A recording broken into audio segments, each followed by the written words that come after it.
Hi, Dr. Mage. We're talking about diabetes today. Yes, a sweet topic. So, why do women start experiencing pre-diabetic and diabetic diagnosis when they get closer to their 40s and when they start to experience hormonal imbalance? What's the connection? Well, there's two very important connections. One is the fact that unfortunately, a lot of women are gaining weight. We have now a situation where the average dress size for women is a size 14.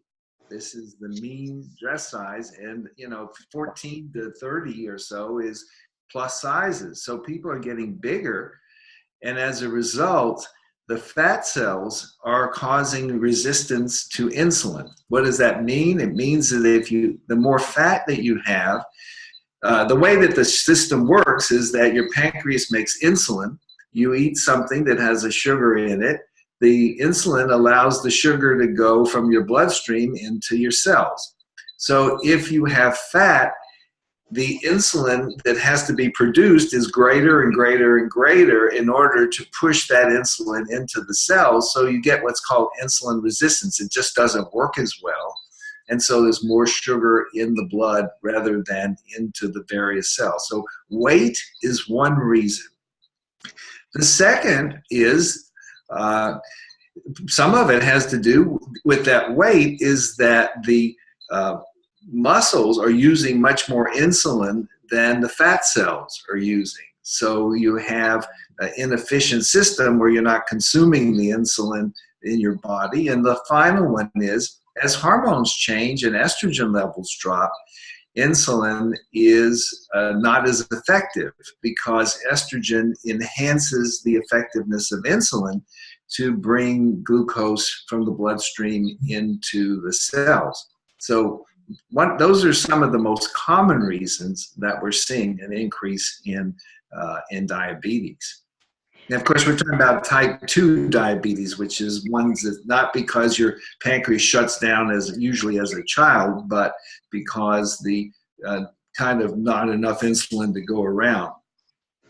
And really, the onset during hormonal imbalance, because again, a significant number of women I know, as they've gotten closer to menopause, they've gotten diagnosed with prediabetes with no change in weight or diet, by the way. It's like one day I was normal, one day I was pre-diabetic, and it makes no sense. Nothing's changed. My weight's the same. My diet's exactly the same. And so clearly there's been a change in the body's internal hormonal setup that is now no longer able to process whatever is being consumed. It's almost like, our body's so forgiving. And then at some point it goes, no, not forgiving you that extra cheesecake today.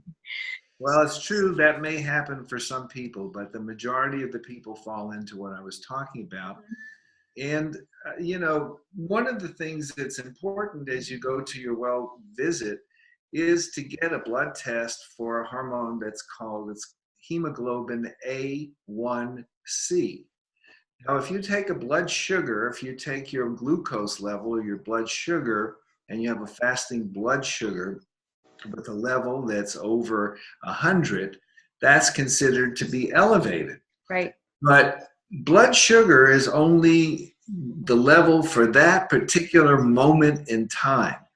But if your blood sugar is going up and down over time, over a 3-month window of time, the hemoglobin A1C tells you an average amount that your hemoglobin was, that your glucose was up over the past 3 months. And the advantage of that is it's a screen that tells you not what's this second, but what it's been like over time. And the second thing is that you don't have to be fasting for that. You can take it whether you've eaten or not, which is helpful because for most, the blood sugar level has to be a fasting one in the morning. So for someone who has gone out there and gotten diagnosed as pre-diabetic, what do you recommend? Well, that's something you have to really take very seriously because prediabetes is a very important definition. And I'll tell you, there's probably somewhere in the order of 30 million people in the United States who are pre-diabetic right now, who are at risk of diabetes but don't know it. Wow. The thing is, it's totally asymptomatic. And for women who are getting close to the change of life, some of the symptoms of early diabetes are very much like the symptoms of menopause. Because, you know, you might start to have sweating, you may have a little foggy thinking, you may have to go to the bathroom a little bit more often. There's a lot of similarities in many of the symptoms. So you just think it's all normal or part of it. And, you know, the two are not mutually exclusive. You could be going through a certain change and have another change going on. The most important thing is that prediabetes will likely evolve to diabetes. And diabetes is really a big problem. It can have a huge impact in terms of the quality of your life, the longevity of your life. It's a big cause of loss of vision for people. I think it's one of the most common causes of losing your sight. But also it affects the feelings in your feet and in your intimacy. It can affect it there. For men, it can affect the ability to have an erection. So it has a lot of impact. In addition to the fact that it increases your risk of a heart attack. If you have diabetes, your risk of a heart attack is the same as if you didn't have diabetes and had a prior heart attack. So you're having a big increased risk for your life. So bottom line, yeah, if you have prediabetes, you need to get it back to an unprediabetes, because if you don't, it's going to turn into diabetes, and then you're going to have problems that you don't have to have. That makes a lot of sense. I'll share my example. So it was strange, and I don't call this is not one of my 25 symptoms, but my mother-in-law is diabetic. And so she was visiting, she comes and stays with us a few months every year.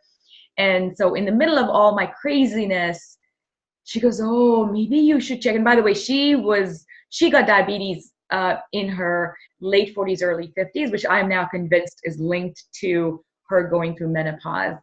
But with that said, she goes, so she's got a little tester because she has to test herself like X number of times a day. And then, she takes her shots and stuff. I love her. She's the best mother-in-law in the whole world. So she's like, oh, why don't you check yourself? I go, oh, that's such a cool idea. So I tested myself. So like, we pricked me and we popped the blood on the machine. And she goes, oh my God, you're diabetic. I go, oh my God, what do you mean? She goes, yes, your number's really high. So it turns out that sorry? What had you just eaten? Dr. Mesh, what I eat, right? Probably like a pound of nuts and raisins and. It wasn't one of your sugar highs where you were having something sweet. No, just my regular. I mean, I tend to overeat, twice a day, and it was probably one of those, and it was in between. But she got a little freaked out, and I got a little curious, and so went and talked to my doctor about it, and got the fasting blood sugar, and it was borderline, but not pre-diabetic, but it was borderline, and like it absolutely was borderline line. And I didn't, obviously, I had no interest in doing meds and stuff. So I looked into different options, and I found two things that are actually three things that are amazing. So the first one is a sugar balance tea. It's on Amazon. It's by this particular brand, and it's if you're on the Hormone Bootcamp, it's under Rena's hormone supplements. One of the things that I started doing every single day is I have this little tea. It's a sugar balance tea. It has a whole bunch of list of Chinese herbs. And sure enough, after I tried that, even after having cake, when I tested using my mother-in-law's machine, it was fine. It was like totally low. So these little things really do help. So that's one. It's the sugar balance tea, and you can check it out on the Rena's supplement. It's just a tea. So, there's no, of course, read the label and the rest of it. And if you are on diabetic medicine, then you better check with your doctor before you take any kind of tea. But with that said, that's one. Second is bitter melon. So in India, I was talking to my dad and he goes, oh, in India we do Karela juice. And Karela basically is bitter melon. And so I went promptly to the Indian store and I bought myself these really ugly green little like cone-like vegetables. They're about this big.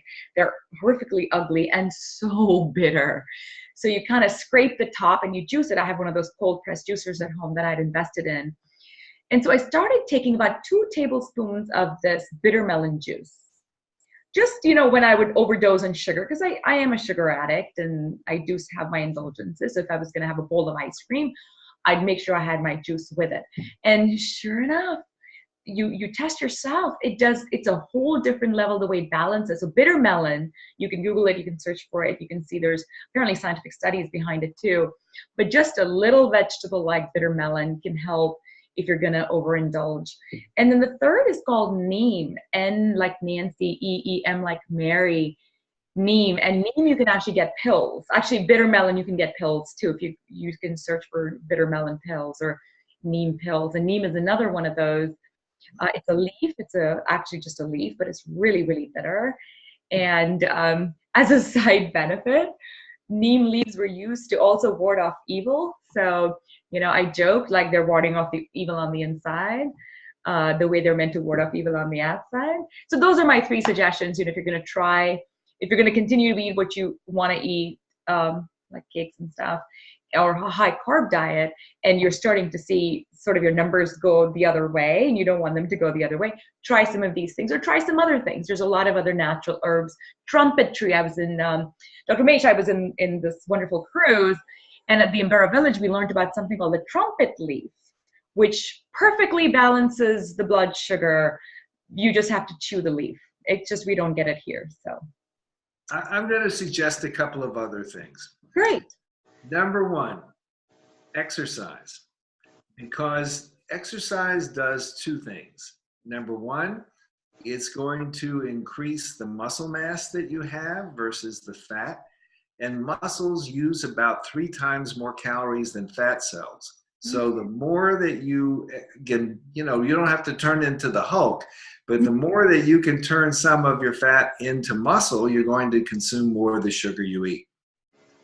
The second thing is that improve your sleep, because people who don't sleep enough hours are at increased risk for diabetes. It changes your appetite, it changes your hormones that stimulate your hunger and your satiety, in other words, knowing you want to quit eating. So sleep deprivation goes with diabetes. Exercise is the second thing. And third is, I think that if you're pre-diabetic, it's really important to, the exercise is burning calories, I forgot to say. And finally, the people who are pre-diabetes, really, I think you have to change your diet a little bit, because you want to try and eat things that are more whole foods, more vegetables, and try and look at your carbs more carefully and eat carbs that are from good foods as opposed to the pastries and things like that.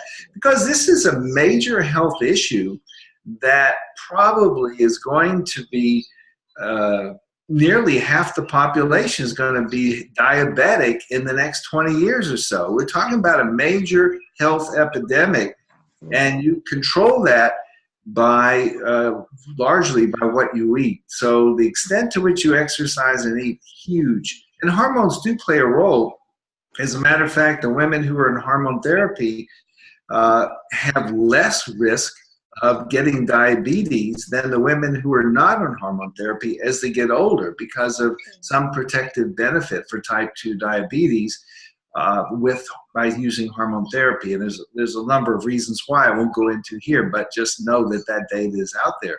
So there's a lot that you can do, and knowing it with the hemoglobin A1C at your annual exam is one of the first things to let you know there could be an issue.